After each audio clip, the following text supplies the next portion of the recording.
గాలిలో ఎగిరే పక్షులకు గూళ్లున్నాయి, కాని మనుష్య కుమారుడికి తలదాచుకోడానికైనా చోటు లేదు. అంతటా తానే అయి ఉండేటట్లు విస్తరించి ఉన్న క్రీస్తును ఆత్మసాధనలో తప్ప మరోవిధంగా అనుసరించగలరా? కృష్ణుడు, రాముడు, బుద్ధుడు, పతంజలి ప్రాచీన భారతీయ అవతార పురుషులు. దక్షిణ భారతీయ అవతారమూర్తి అయిన అగస్త్యుడి గురించి చెప్పుకోదగ్గంత కావ్యసాహిత్యం తమిళంలో బయలుదేరింది. క్రీస్తుశకారంభానికి ముందు ఆ తర్వాతి శతాబ్దాల్లోనూ కూడా ఈయన అలౌకిక ఘటనలు అనేకం ప్రదర్శించాడు. ఆయన ఈనాటికి భౌతిక రూపాన్ని నిలుపుకొనే ఉన్నట్టు ప్రతీతి. ప్రత్యేక విధుల నిర్వహణలో ప్రవక్తలకు తోడ్పడ్డమే భారతదేశంలో బాబాజీ ధ్యేయం. ఈ విధంగా ఈయన పవిత్ర గ్రంథాల వర్గీకరణ ప్రకారం మహావతారులనిపించుకోడానికి అర్హులు. సన్యాసుల మఠామ్నాయాన్ని పునర్వ్యవస్థీకరించిన శంకరాచార్యుల వారికి మధ్యయుగంలో ప్రసిద్ధుడైన గురువు కబీరుకు తామే యోగదీక్ష ఇచ్చినట్టు చెప్పారు ఈయన. 19వ శతాబ్దిలో ఈయన శిష్యుల్లో ప్రముఖులు, మనకు తెలిసినంతవరకు విస్మృతమైన క్రియాకళని పునరుజ్జీవితం చేసిన లాహిరీ మహాశయులు. బాబాజీకి క్రీస్తుతో ఎప్పుడూ సన్నిహిత సంబంధముంటూనే ఉంది. వీరిద్దరూ కలసి ముక్తిప్రదమైన స్పందనలను ప్రసరింపజేస్తూనే ఉంటారు. అంతేకాకుండా వీరు ఈ యుగంలో మోక్షప్రాప్తి కోసం ఒక ఆధ్యాత్మిక ప్రక్రియకు రూపకల్పన చేశారు.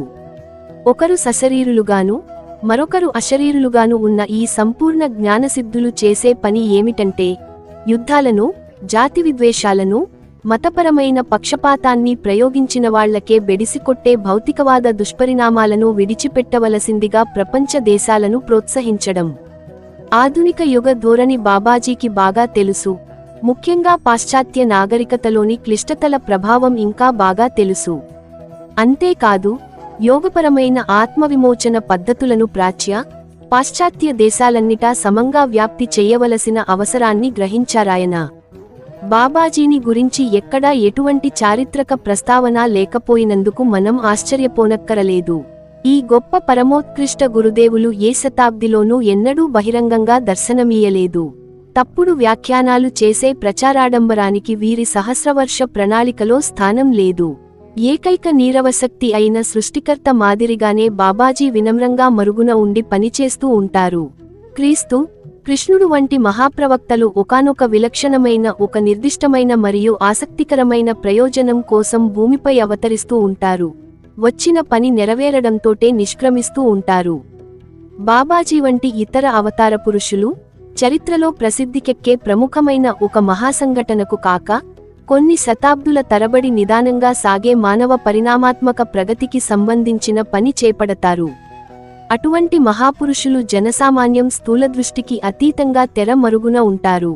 ఇచ్ఛానుసారంగా కనుమరుగయ్యే శక్తి వారికి ఉంటుంది. ఈ కారణాల వల్ల తమను గురించి ఎవరికీ ఏమీ చెప్పవద్దని శిష్యుల్ని మామూలుగా హెచ్చరిస్తూ ఉండడం వల్ల చాలామంది ఆధ్యాత్మిక మహామేరుసదృశులు ప్రపంచానికి అజ్ఞాతంగానే ఉండిపోతారు. ఈ పుటల్లో నేను ఇయ్యదలచినది కేవలం బాబాజీ జీవితాన్ని గురించిన సూచన మాత్రమే, బహిరంగంగా తెలపడానికి తగినవి, సహాయకరమైనవి అని బాబాజీ తలచిన కొన్ని వాస్తవాలు మాత్రమే. బాబాజీ కుటుంబం